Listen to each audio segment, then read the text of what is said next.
जय हिंद।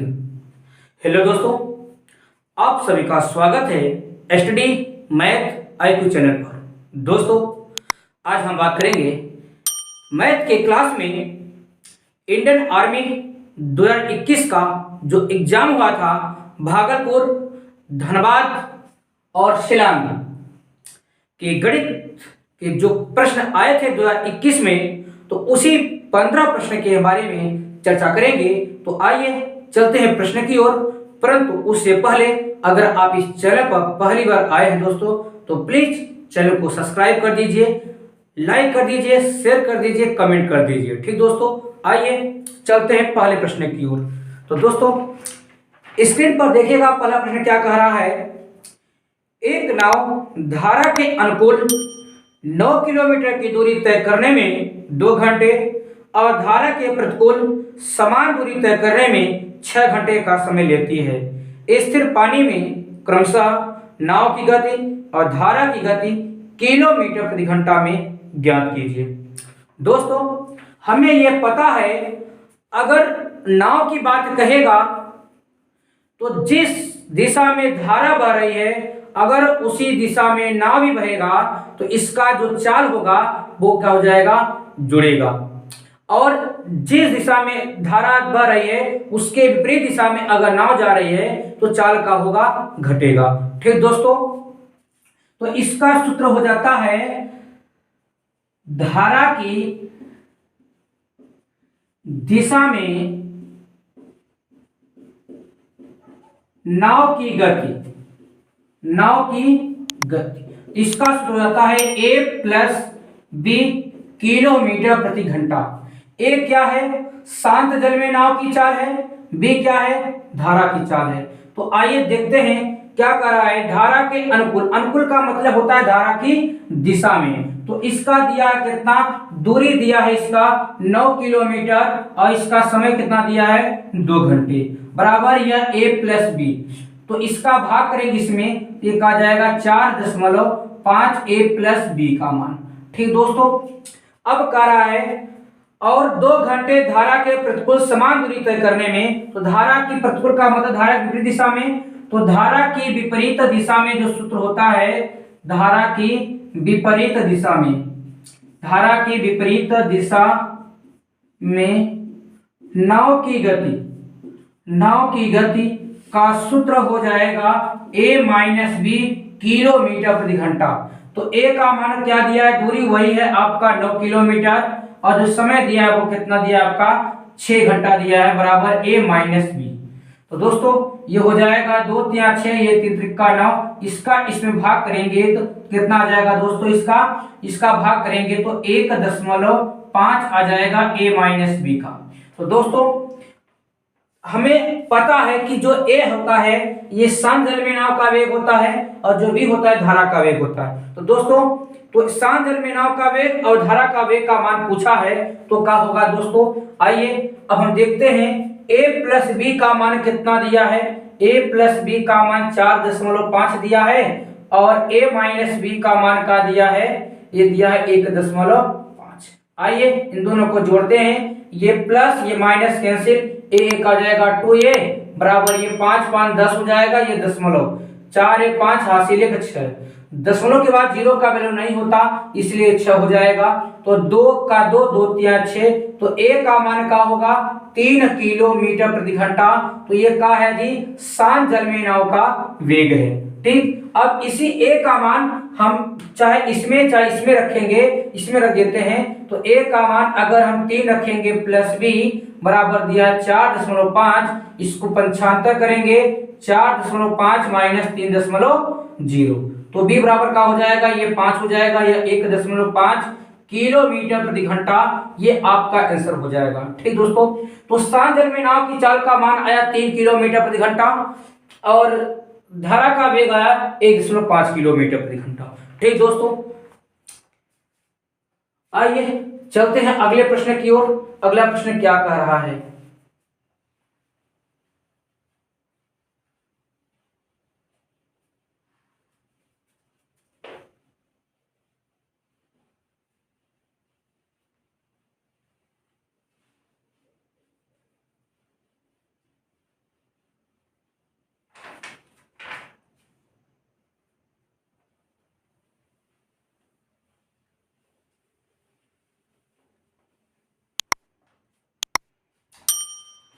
दोस्तों अगला प्रश्न है 1500 प्लस 600 गुणित 30% का होगा।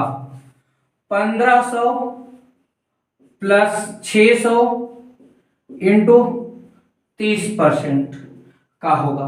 तो 15 6 2100 हो जाएगा, गुणित ये 30 हो जाएगा, प्रतिशत का चिन्ह आएंगे, नीचे का हो जाएगा 100 हो जाएगा, 2 जीरो से 2 जीरो कैंसिल, 21 यहाँ का हो जाएगा 63, तो 630 ये आपका सही आंसर हो जाएगा दोस्तों। ठीक, 630 आपका सही आंसर हो जाएगा। आइए चलते हैं अगले प्रश्न की ओर। अगला प्रश्न कह रहा है आपका, एक त्रिभुज का परिमाप 600 मीटर है, यदि भुजाओं का अनुपात 12:13:15 है तो सबसे बड़ी सबसे लंबी भुजा ज्ञात कीजिए। दोस्तों 3 भुजा दिया है, A अनुपाते B अनुपाते C का मान दिया है 12:13:15।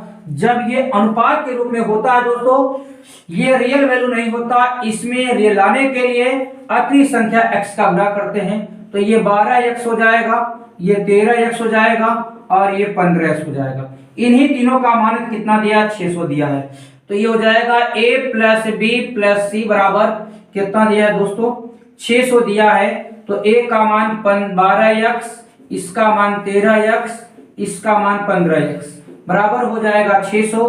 तो ये हो जाएगा 5 3 8 2 10 1 2 3 2 5 50x बराबर ये हो जाएगा 600। तो 0 से 0 कैंसिल, तो 5 1 का 5 12 पंचे 60, x का वैल्यू कहा जाएगा दोस्तों 12 आ गया। पूछा है सबसे लंबी भुजा, तो इसमें सबसे लंबी भुजा क्या है 15x, तो सबसे लंबी भुजा पूछा है, सबसे लंबी भुजा आपका है इसमें 15x, तो x 15x का वैल्यू 12, तो गुणा करेंगे 15 गुना 30, 3 हासिल 15 1 का 15 3 18, तो 180 सेंटीमीटर हो जाएगा सबसे लंबी भुजा। ठीक दोस्तों 180 मीटर हो जाएगा दोस्तों, क्योंकि मीटर में दिया है। ठीक, बेहतरीन तरीके से मैंने इस सवाल को देखा। आइए चलते हैं अगले सवाल की तरफ। अगला सवाल क्या कह रहा है,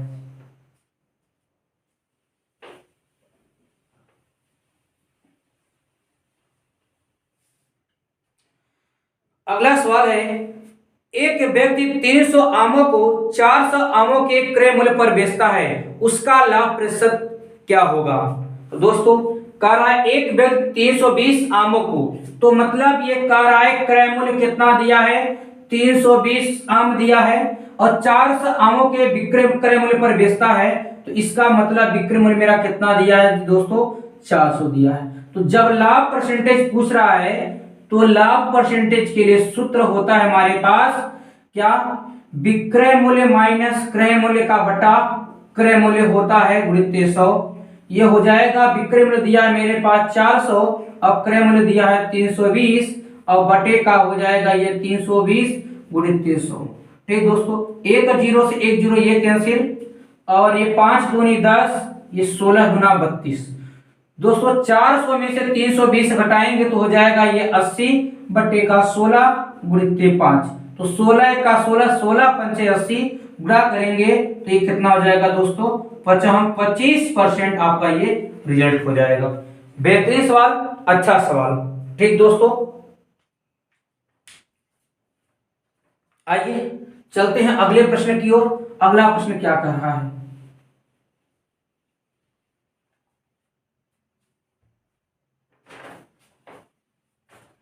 अगला प्रश्न कह रहा है एक परिमेय और एक अपरिमेय संख्या का गुणनफल होता है, एक परिमेय और एक अपरिमेय संख्या का गुणनफल होता है। तो दोस्तों इसका आंसर होगा कभी परिमेय संख्या, कभी परिमेय संख्या और कभी अपरिमेय संख्या, कभी परिमेय संख्या कभी अपरिमेय संख्या, ये दोनों होता है दोस्तों।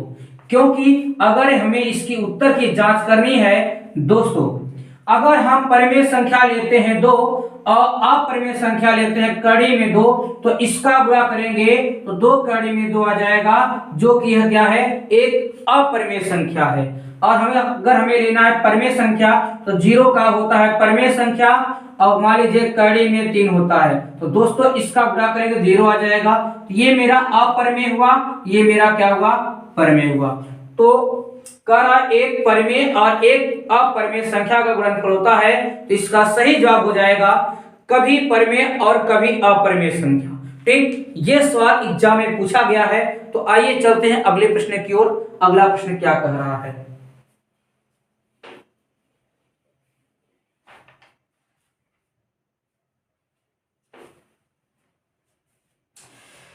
अगला प्रश्न है 1589 मिलीग्राम को ग्राम में बदलिए। 1589 मिलीग्राम को ग्राम में बदलिए, ग्राम में बदलिए। ठीक, तो देखिएगा दोस्तों ये 1589 मिलीग्राम है। तो जब मिलीग्राम को हम ग्राम में बदलेंगे तो हमें पता है कि 1 ग्राम बराबर होता है 1000 मिलीग्राम होता है। 1000 मिलीग्राम होता है। 1 ग्राम बराबर 1000 मिलीग्राम। तो जब ये मिलीग्राम है इसको ग्राम में बदलेंगे तो 1000 से क्या करेंगे, भाग देंगे, तब मेरा मान का होगा ये ग्राम हो जाएगा। ठीक दोस्तों, तो इसका इसमें भाग करेंगे 1.589 ग्राम। ठीक, ये आपका सही आंसर और सही रिजल्ट हो जाएगा दोस्तों। ठीक, आइए अगला प्रश्न कह रहा है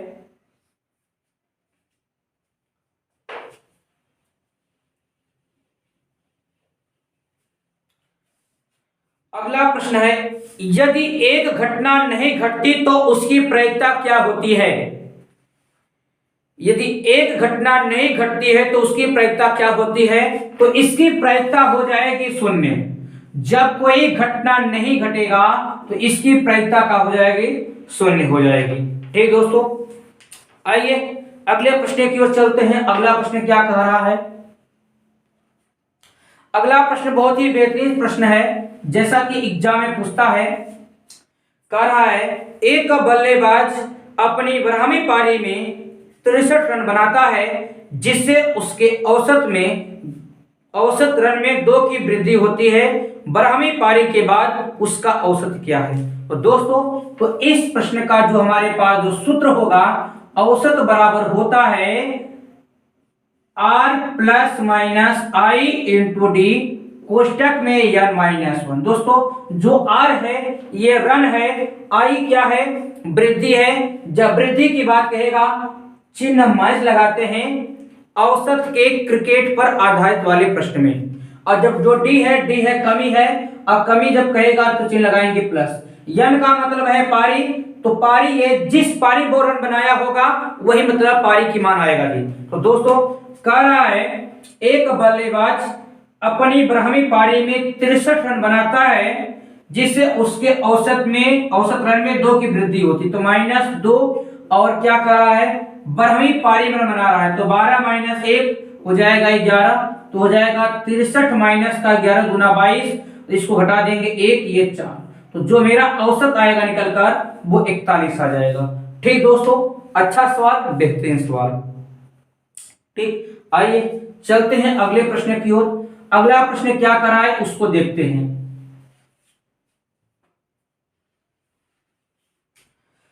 अगला प्रश्न कर रहा है एक बहुभुज की 44 विकर्ण हैं, इसमें भुजाओं की संख्या ज्ञात कीजिए। विकर्ण की संख्या बराबर जो सूत्र होता है n स्क्वायर माइनस 3n/2, जहां n क्या है, भुजाओं की संख्या है, तो विकर्ण की संख्या बराबर n स्क्वायर माइनस 3n/2। तो इसमें विकर्ण दिया है मेरा 44 दिया है, बराबर n स्क्वायर माइनस 3n/2। इसका इसमें गुणा करेंगे तो ये हो जाएगा 88 बराबर n स्क्वायर माइनस 3n। तो हो जाएगा ये n स्क्वायर माइनस 3n, इसको जब 55 करेंगे तो -88 का बराबर 0। ठीक दोस्तों, अब गुणा करने पे 88 आना चाहिए, जोड़ने या घटाने पे -3 आना चाहिए, दोस्तों 11 अट्ठे 88 होता है। ठीक, 11 में से 8 घटाएंगे तो 3 बचेगा दोस्तों। अगर हम यहाँ माइनस का चिन्ह लगा दें, माइनस का गुणा अगर हम प्लस में करते हैं तो मान माइनस में आता है और 11 अट्ठे 88 हो जाएगा। 11 में से 8 घटाएंगे तो क्या हो जाएगा दोस्तों, इसका जो रूल बनेगा 11 गुणित 8 हो जाएगा। यहाँ माइनस करेंगे, यहाँ प्लस करेंगे, माइनस का गुणा प्लस में करेंगे तो माइनस आ जाएगा। माइनस 11 में से 8 घटाएंगे तो माइनस का 3 हो जाएगा। ठीक दोस्तों, जब यहाँ कुछ नहीं है तो इसका मतलब हो जाएगा पहले कोष्टक में n माइनस 11, दूसरे क्वेश्चन हो जाएगा जी दोस्तों n प्लस 8 ठीक बराबर का 0। तो हो जाएगा ये n बराबर का हो जाएगा n माइनस 11 बराबर 0, तो n बराबर का हो जाएगा 11 हो जाएगा। यही आपका रिजल्ट आएगा दोस्तों, ये माइनस में आ जाएगा तो इसको आंसर नहीं लेंगे। ठीक दोस्तों, तो इसका माने गुणनखंड वाला 11 अट्ठे 88 होता है। अब माइनस 11 में से प्लस 8 घटाएंगे तो माइनस 3 आ जाएगा और माइनस 11 गुणा 8 में करेंगे तो माइनस 88 आ जाएगा। ठीक दोस्तों, आइए चलते हैं अगले प्रश्न की ओर। अगला प्रश्न क्या कह रहा है?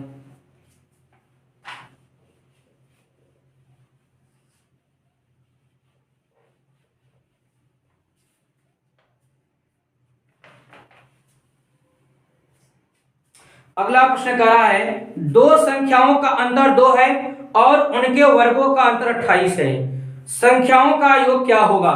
दो संख्या ए बी है तो इनका अंतर क्या दिया गया है? इनका अंतर दिया गया है 2 और उनके वर्गों का अंतर दिया गया है 28। तो दो संख्या है, इनके वर्ग और फिर इनके वर्ग का अंतर क्या दिया है दोस्तों? 28 दिया है। पूछा है कि संख्याओं का योग क्या होगा?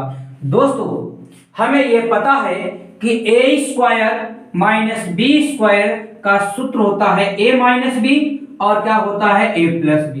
दोस्तों इसका मान दिया गया है 28, इसका मान दिया गया है 2, तो हम ए प्लस बी भुजाओं संख्याओं का योग निकाल सकते हैं। 2 1 2 14 गुना 28, तो दोस्तों 14 हो जाएगा ए प्लस बी का मान। ठीक दोस्तों, तो ए प्लस बी का मान का हो जाएगा 14 हो जाएगा, क्योंकि कह रहा था दो संख्याओं का अंतर 2 है, इनके वर्गों का अंतर 28 है और हमें यह पता है कि इसका सूत्र यही होता है। आइए चलते हैं अगले सवाल की तरफ। अगला सवाल क्या कह रहा है?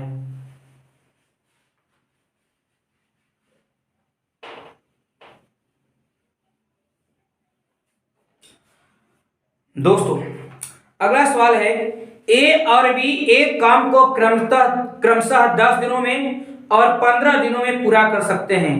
यदि ए काम आरंभ करता है और बारी बारी से काम करते हैं तो काम कितने दिनों में पूरा हो जाएगा?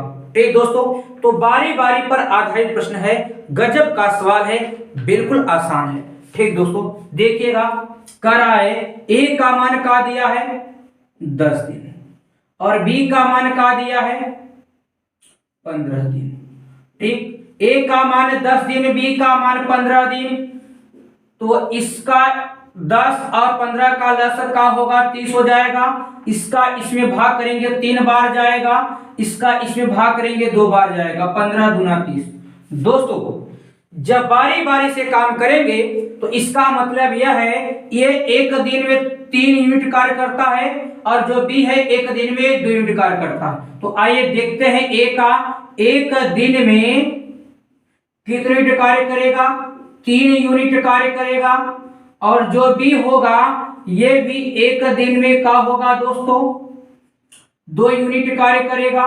तो इसका मतलब यह है एक 2 दिन में कितने यूनिट कार्य हुए दोस्तों? 3 2 5 यूनिट कार्य हो गए, 5 यूनिट कार्य हो गए। ये टोटल 30 यूनिट कार्य है जी।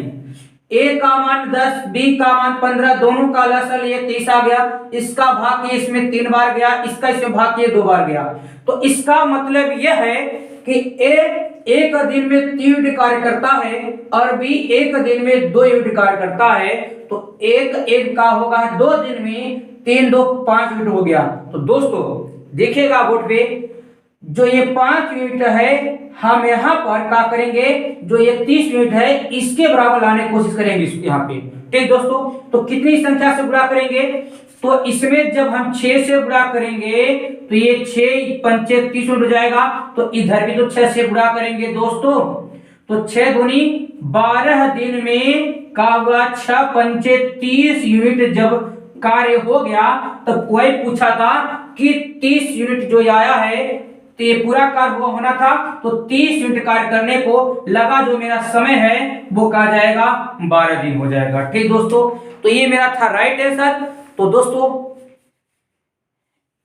आज के लिए इतना ही, अब मिलते हैं अगले वीडियो में और शानदार तरीके से। धन्यवाद दोस्तों।